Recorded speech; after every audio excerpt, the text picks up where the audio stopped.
جلسه قبل مدارهای مرتبه 1 رو شروع کردیم و پاسخ ورودی 0 رو برای مدارها بررسی کردیم. این جلسه پاسخ حالت 0 و پاسخ کامل رو برای مدارها بررسی خواهیم کرد. اولین مبحث این جلسه‌مون پاسخ حالت 0 خواهد بود برای مدارهای مرتبه 1. تو حالت پاسخ 0 تو این حالت مدارمون سلفمون یا خازنمون شرایط اولیه نخواهد داشت و در عوض منابع الکتریک مستقل، حالا یا منبع جریان یا منبع ولتاژ مستقل توی مدار خواهیم داشت. در نتیجه وجود این منبع مستقل معادله دیفرانسیلی که به دست میاد از نوع ناهمگین خواهد بود، یعنی سمت دوم تساوی 0 نخواهد بود این دفعه دیگه. و برای حل این نوع معادلات دیفرانسیل ما باید هم جواب همگن و هم جواب خصوصی معادله دیفرانسیل رو به دست بیاریم، با هم جمع بکنیم و نهایتا شرایط اولیه رو چک بکنیم تا به قول معروف بتونیم معادله رو حل بکنیم.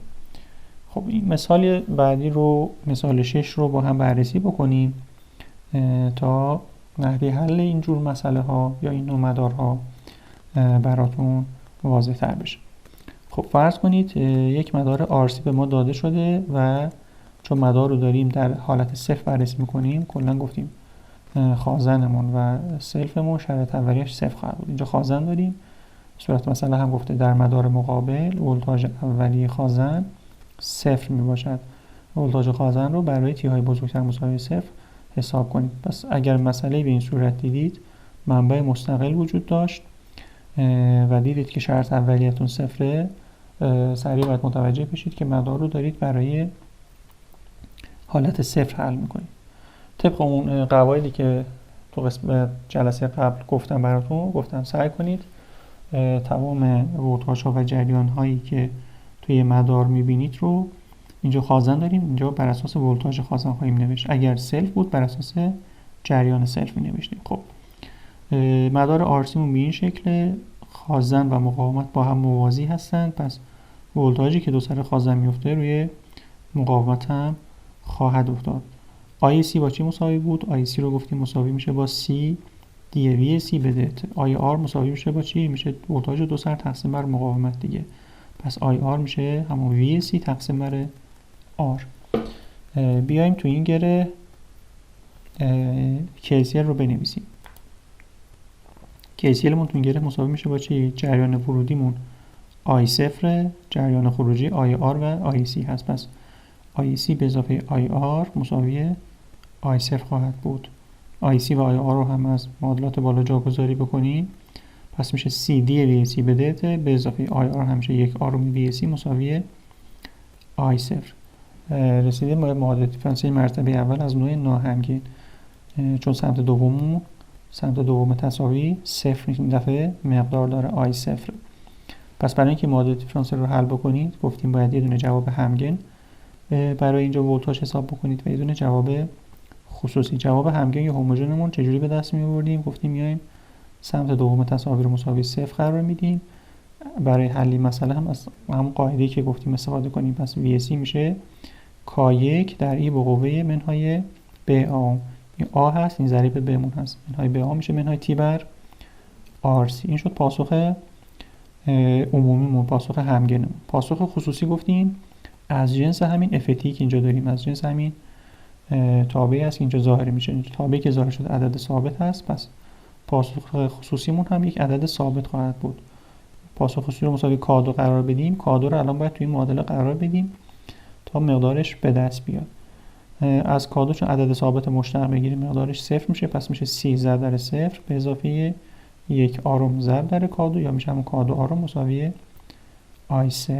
از اینجا مقدار کادو به دست میاد چی؟ کادو میشه RI0.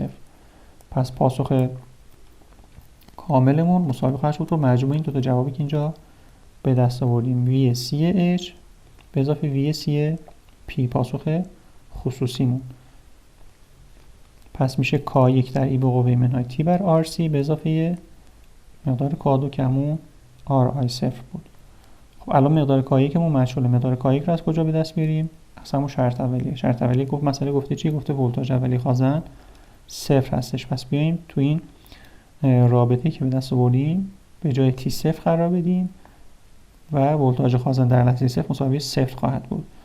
به جای تی 0 قرار بدید اینجا میشه کاییک در ای به قوه 0 که همون 1 میشه کاییک به اضافه آر آی 0 مساوی 0. از اونجا مقدار کاییک به دست میاد منهای آر آی 0 که تو رابطه بالا قرار بدید، وی سی تی میشه منهای آر آی 0 در ای به قوه منهای تی بر آر سی به اضافه آر آی 0. از آر آی 0 هم فاکتور بگیرید میشه آر آی 0 در 1 منهای ای به قوه منهای تی بر آر سی. این دفعه اگر ولتاژ خازن رو شکل موجش رو رسم بکنید در لحظه 0 به جای تی 0 قرار بدید، این میشه ای به قوه 0 که میشه 1 منهای 1 میشه 0 خواهد بود. وقتی تی رو به سمت بی‌نهایت میل بدید این چون توانش منفی است این به سمت 0 میل خواهد کرد. نهایتا ولتاژ خازن مساوی آر آی 0 خواهد شد. خب یه مثال دیگه حل بکنیم. تو این مثال این دفعه مدارمون مدار RL هست. از همون خواسته شده که پاسخ حالت 0 رو برای مدار RL که به این صورت هست از همون خواسته که به دست بیاریم. دقت کنید اینجا الان تو صورت سوال نگفته که جریان اولیه سلفمون 0. به جاش چی گفته؟ گفته پاسخ حالت 0 رو برای این مدار داده شده به دست بیارید. پس از روی صورت سوال شما باید بفهمید که شرط اولیه‌تون اینجا 0 یعنی جریان اولیه سلفتون مساوی 0 هستش. خب برای اینکه مسئله رو حل بکنید باز گفتیم چون الان اینجا ما سلف داریم سعی خواهیم کرد تمام روابط جریان و ولتاژ توی مدار رو بر اساس جریان سلف بنویسیم. خب جریان مدار رو آی ال فرض کردیم و ولتاژ دو سر سلف وی ال مساوی میشه با ال دی آی ال به دی تی. ولتاژی که روی مقاومت میفته باز علامت‌های مثبت منفیش رو مشخص بکنیم. خواهد شد آر ضرب در آی ال. اینجا هم که منبع ولتاژمون هست که مقدارش وی صفر است. اگر کی رو توی مدار بنویسید از اینجا شروع بکنیم میشه منهای وی صفر به اضافه آر ضرب در آی ال به اضافه وی ال که وی ال هم مقدارش هست ال دی آی ال به دی تی مساوی صفر. اگر معادله رو خورده مرتب بکنیم میشه ال دی آی ال به دی تی به اضافه آر آی ال. وی صفر هم ببریم اون سمت تساوی میشه مساوی وی صفر. باز رسیدیم به معادله دیفرانسیل مرتبه اول از نوع ناهمگن. دقت کنید سمت دوم تساوی منبع ولتاژمون ظاهر شد. تو مثال قبلیمون هم اگر دقت بکنید سمت دوم تساوی منبع جریانمون ظاهر شده. خب برای اینکه مسئله رو حل بکنیم چون ناهمگن هست معادلمون یه پاسخ همگن خواهیم داشت، یه پاسخ عمومی خواهیم داشت، یه دونه پاسخ خصوصی. گفتیم برای به دست آوردن پاسخ عمومی سمت دوم رو مساوی صفر قرار بدیم. معادلمون به این صورت میشه. از اون قاعده که گفتیم حساب استفاده بکنیم آی ال اچ یا پاسخ هوموژنمون یا پاسخ عمومیمون مساوی خواهد شد با k1 در ای به قوه منهای بی آ منهای آر تقسیم بر ال ضرب در تی خواهد بود. پاسخ خصوصی چون اف تیمون اینجا یک عدد ثابت هست از جنس عدد ثابت خواهد بود. تو معادله قرار بدیم چون عدد ثابت ازش مشتق بگیریم مقدارش صفر میشه. پس میشه ال ضرب در صفر به اضافه آر ضرب در کادو مساوی وی صفر خواهد بود که از اینجا مقدار کادو میشه وی صفر تقسیم بر آر. پس پاسخ کاملمون مساوی خواهد شد با مجموع پاسخ همگن و پاسخ خصوصیمون. پس مساوی میشه با k1 در ای به قوه منهای آر الوم تی به اضافه کادو مقدار عدد ثابتی که اینجا به دست آوردیم وی صفر آر. این شد پاسخ کاملمون. برای اینکه مقدار k1 رو هم به دست بیاریم باید بیایم از اون شرط اولیه استفاده کنیم. شرط اولیه مثلا چیه؟ مقدار جریان صفر در لحظه صفر مساوی صفره. پس تو این رابطه به جای تی صفر قرار بدیم میشه وی صفر آر به اضافه k1 در ای به قوه صفر که 1 هست. پس وی صفر آر به اضافه k1 مساوی صفر شد. از اینجا مقدار k1 هم به دست میاد منهای وی صفر تقسیم بر آر که اگر تو رابطه بالا قرار بدید از وی صفر بر آر هم فاکتور بگیرید، آی ال تی یا جریان صفر مساوی میشه با وی صفر آروم در 1 منهای ای به قوه منهای آر الوم تی. در مثال بعدی این دفعه فرض کنیم همون مثال قبلی رو میخوایم برای حالتی حل بکنیم که اون منبع ولتاژی که توی مدار بود به صورت ای به قوه منهای دو تی باشه. یعنی اینجا به جای وی صفر که عدد ثابت بود، به جای وی صفر قرار خواهیم داد ای به قوه منهای دو تی. خب اگر برای این مسئله جدید مدل دیفرانسیل رو بنویسیم، تو سمت دوم تساوی به جای وی صفر ای به قوه منهای دو تی ظاهر خواهد شد. دیگه درسته؟ پس پاسخ همگنمون فرق نخواهد کرد، همین خواهد بود، فقط پاسخ خصوصی من فرق خواهد کرد دیگه. بریم پاسخ خصوصی رو حساب بکنیم. پس این دفعه میخوایم پاسخ خصوصی رو برای این مسئله حساب بکنیم. برای که پاسخ خصوصی رو حساب بکنیم گفتیم پاسخ خصوصیمون از جنس این FT یا تابعی هست که اینجا ظاهر خواهد شد. پس به جای ILPT این دفعه قرار خواهیم داد کادو در ای به قوه منهای دو تی. اگر از این مشتق بگیرید میشه منهای دو کادو در ای به قوه منهای دو تی. خب اینها رو روی این معادله قرار بدیم تا مقدار کادو رو بتونیم حساب بکنیم. پس دی آی ال به دی تی به جاش قرار خواهیم داد منهای دو کادو در ای به قوه منهای دو تی که به یک ال هم ضرب بشه میشه منهای دو ال کادو در ای به قوه منهای دو تی. به جای آی ال هم این رو قرار بدیم، پس میشه آر کادو در ای به قوه منهای دو تی مساوی ای به قوه منهای دو تی. از ای به قوه منهای دو تی هم فاکتور بگیریم از طرفین و اینها رو با هم جمع بکنیم، از کادو هم فاکتور بگیریم میشه آر منهای دو ال ضرب در کادو مساوی یک، یا از اینجا مقدار کادو به دست خواهد اومد یک تقسیم بر آر منهای دو ال. پس به جای کادو مقداری که به دست اومد رو اگر تو این رابطه قرار بدیم، پس جواب خصوصی خواهد شد یک بر آر منهای دو ال در ای به قوه منهای دو تی. پاسخ عمومی رو هم که تو قسمت مسئله قبل حل کردیم، به دست آوردیم کا یک در ای به قوه منهای آر الوم تی. پس پاسخ کاملمون میشه مجموع پاسخ خصوصی و پاسخ همگن. برای اینکه مقدار کار رو هم به دست بیاریم باید از شرط اولی استفاده کنیم که چون داریم پاسخ حالت صفر رو داریم حساب میکنیم، میدونیم جریان اولی صفرمون صفر خواهد بود. پس به جای تی صفر قرار بدیم، ای به قوه صفر به جاشون یک قرار داده میشه، پس میشه یک بر آر منهای دو ال به اضافه کا یک مساوی صفر که از اینجا مقدار کا یک به دست میاد منهای یک تقسیم بر آر منهای دو ال که اگر تو این رابطه آی ال قرار بدیم و از این یک بر آر منهای دو ال فاکتور بگیریم، نهایتا خواهیم داشت ای به قوه منهای دو تی منهای ای به قوه منهای آر الوم تی ضرب در یک بر آر منهای دو ال. جواب نهایی پاسخ کاملمون خواهد بود. خب مثال بعدی رو میخوایم حل بکنیم.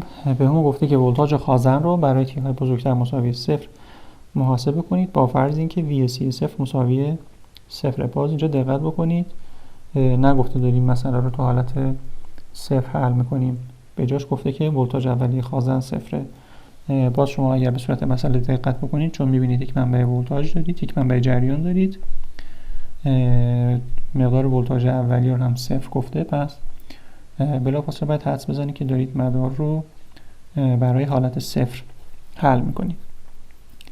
خب برای اینکه باز این مسئله رو حل بکنیم طبق اون قاعده‌ای که گفتیم سعی خواهیم کرد تمام ولتاژ و جریان‌های مدار رو بر اساس ولتاژ خازن بنویسیم.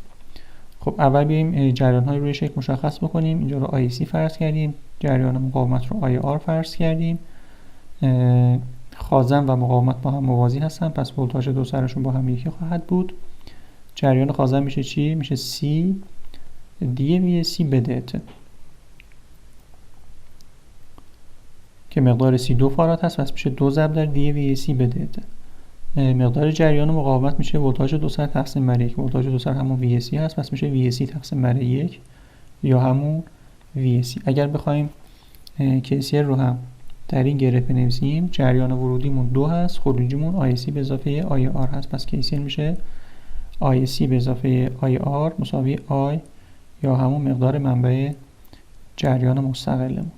به جای IC قرار بدیم 2 DVC به DT به اضافه VC که مقدار همون IR هست مساوی I که همون 2 که همون مقدار منبع جریانمون خواهد بود. باز رسیدیم به یک معادله دیفرانسیل مرتبه اول ناهمگن که باز برای حل کردنی باید پاسخ همگن عمومی و پاسخ خصوصیش رو به دست بیاریم. باز برای به دست آوردن پاسخ همگنش طرف دوم رو مساوی 0 قرار میدیم.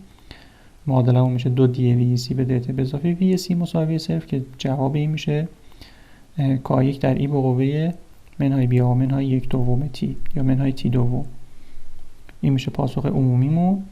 پاسخ خصوصی گفتیم FT اینجا عدد ثابته، پاسخ خصوصیمون هم یک عدد ثابت خواهد بود. به جاش K2 قرار بدیم تو معادله قرار بدیم نهایتا مقدار K2 مساوی 2 به دست خواهد اومد. پس پاسخ کاملمون خواهد شد 2 به اضافه K1 در ای به قوه منهای تی دوم.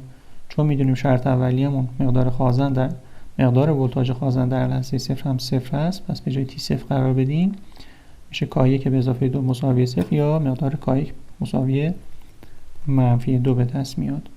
اگر تو رابطه‌مون جاگذاری بکنیم میشه منهای 2 در ای به قوه منهای تی دوم به اضافه 2 یا اگر از 2 هم فاکتور بگیرید نهایتا خواهد شد 1 منهای ای به قوه منهای تی دوم. بالفرض اگر توی این مسئله ازمون خواسته باشه که جریان خازن رو هم حساب بکنید، IC رو حساب بکنیم. IC چون گفتیم مساوی هست با CD VC به DT، از این رابطه نهایی باید مشتق بگیرید. برای محاسبه جریان خازن هم باید از این رابطه ولتاژ مشتق بگیریم. میگه IC مساوی میشد با CD VC به DT. مقدار سیمون 2 بود، 2 ضرب داره مقدار مشتق این رو هم حساب بکنیم میشه 2 ضرب داره 1/2 در ای به قوه منهای تی. 2 با 1/2 ساده میشه، همون ای به قوه منهای تی دوم باقی میمونه. پس میشه مقدار جریان خازن، جریانی که از خازن عبور میکنه میشه 2 در ای به قوه منهای تی دوم. اگر شکل موج‌های ولتاژ و جریان خازن رو رسم بکنیم، ولتاژ خازن در لحظه صفر مقدارش صفره، تی رو به سمت بی نهایت میل بدیم این عبارت مقدارش به سمت صفر میل میکنه، نهایتا ولتاژ خازن 2 خواهد بود. اگر جریان خازن رو هم در نظر بگیرید با توجه به معادله که به دست اومده در شروع به جای تی صفر قرار بدید مقدارش 2 خواهد بود. تی رو که به سمت بی نهایت میل میدیم کم کم به سمت صفر میل خواهد کرد. اگر بخوایم این شکل موج‌ها رو روی شکل هم بخوایم تحلیل بکنیم، مداری که داشتیم به این صورت بود. فرض کردیم ولتاژ اولی خازنمون صفره. در لحظه شروع به کار مدار چون خازن هیچ ولتاژی روش نداره میخواد که سریع شارژ بشه، پس تمام این 2 آمپر در لحظات اولیه وارد خازن خواهد شد. هیچ جریانی از این مقاومت عبور نخواهد کرد. علت این که اینجا هم جریان اولیه خازن در لحظه صفر مقدار جریان 2 آمپر هست به همین علت.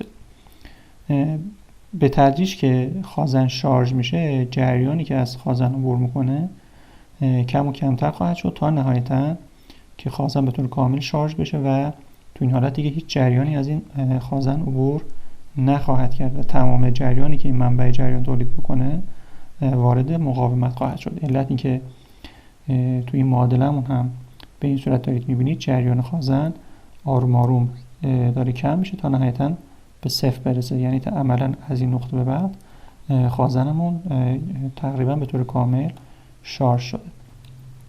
خب مقدار ولتاژ نهایی خازن چقدر خواهد بود؟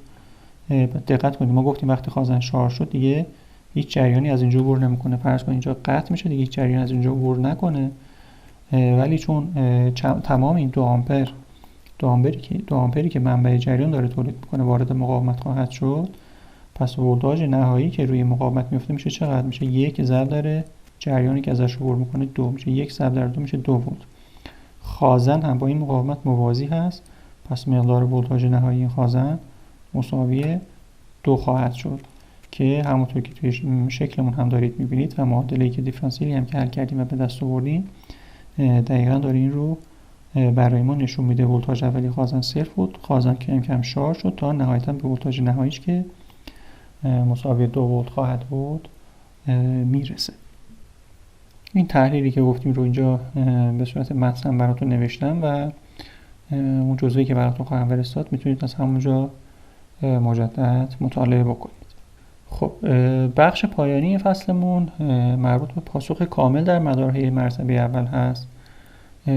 تو بحث پاسخ کامل تو این مدارها هم شرایط اولیه خواهیم داشت و هم منابع مستقل ولتاژ یا جریان توی مدار خواهد بود و با توجه به این هم شرط اولیه و هم منابع مستقل مسئله رو حل خواهیم کرد. در نهایت خواهیم دید که پاسخ کاملی که اینجا به دست میاریم مساوی میشه با پاسخ حالت صفر به اضافه پاسخ ورودی صفر.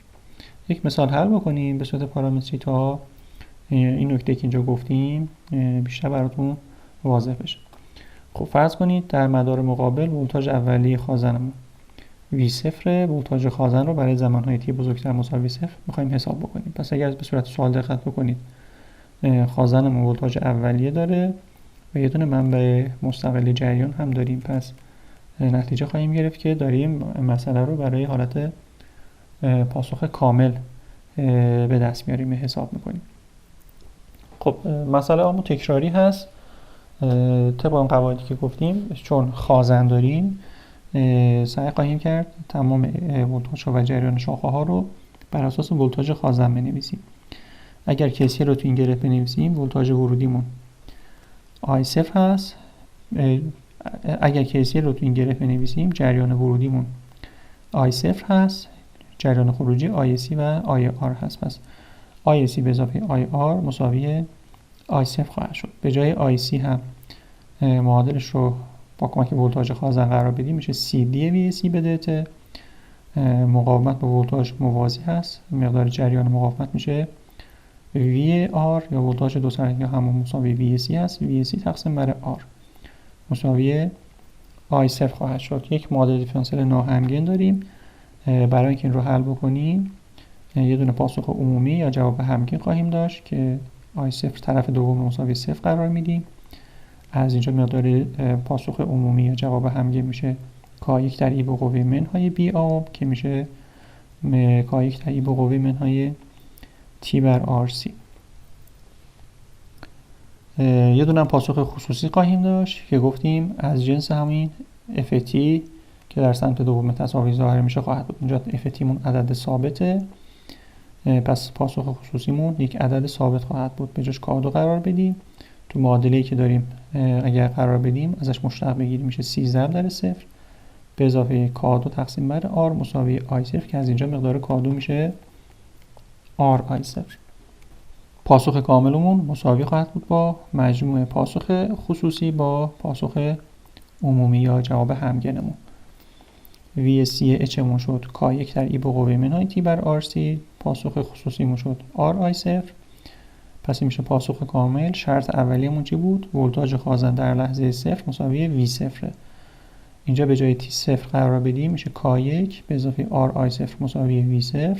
از اینجا مقدار K1 میشه V0 منهای R I0 که اگر تو معادلمون قرار بدیم VC T میشه V0 منهای R I0 در ای به قوه منهای T بر RC به اضافه R I0 که اگر جملاتی که R I0 داره رو با هم در نظر بگیرید پاسخ نهاییتون VC T میشه R I0 در یک منهای ای به قوه منهای T بر RC به اضافه V0 در ای به قوه منهای T بر RC که اگر این دوتا جواب رو با اون مثال هایی که برای همین شکل برای حالت ورودی صفر و برای حالت صفر در نظر گرفتیم خواهید دید که این دوتا جواب ها دقیقاً همون پاسخ حالت صفر و همون پاسخ ورودی صفر برای این مسئله میشه. پس این نکته ای که در اول جلسه گفتیم که در این نوع مدارها پاسخ کاملمون مساوی مجموع پاسخ حالت صفر به اضافه پاسخ ورودی صفر هست رو اینجا اومدیم در حقیقت برای این مسئله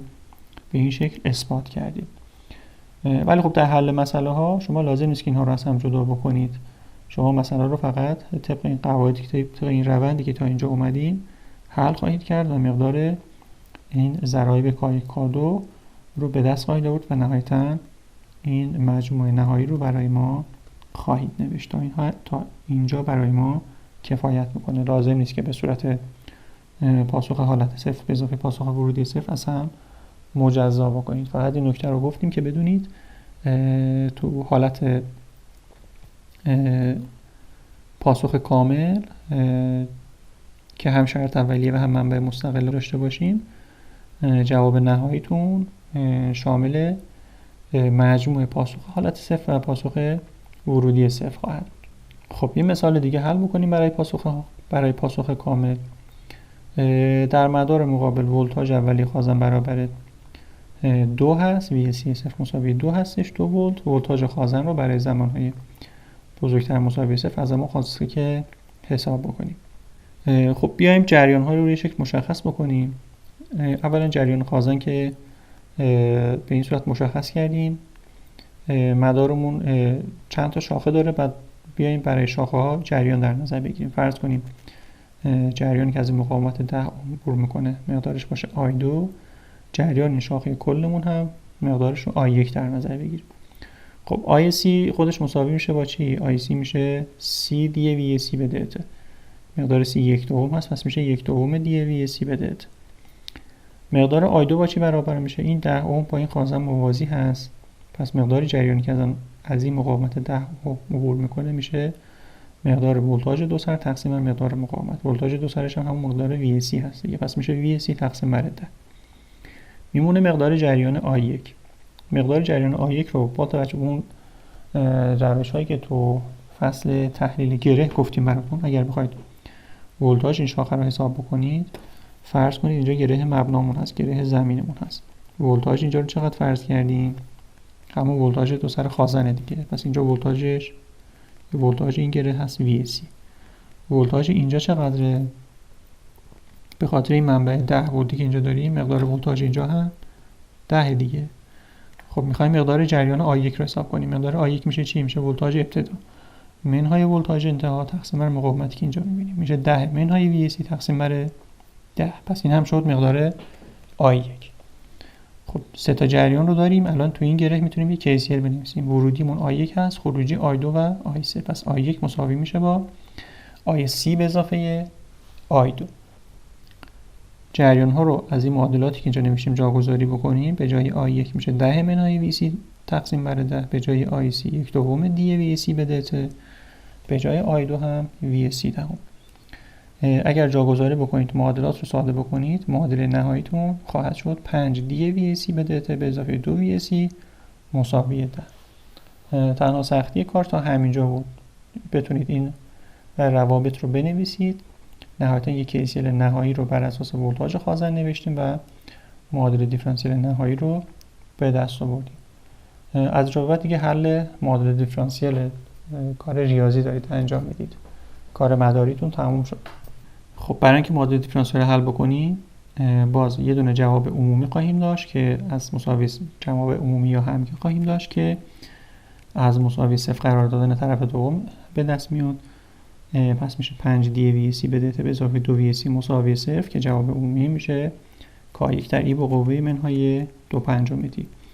پاسخ خصوصی رو هم اگر بخوایم برای معادله به دست بیاریم، چون سمت دوممون عدد ثابت هست، یه عدد ثابت خواهد بود، تو معادله قرار بدیم.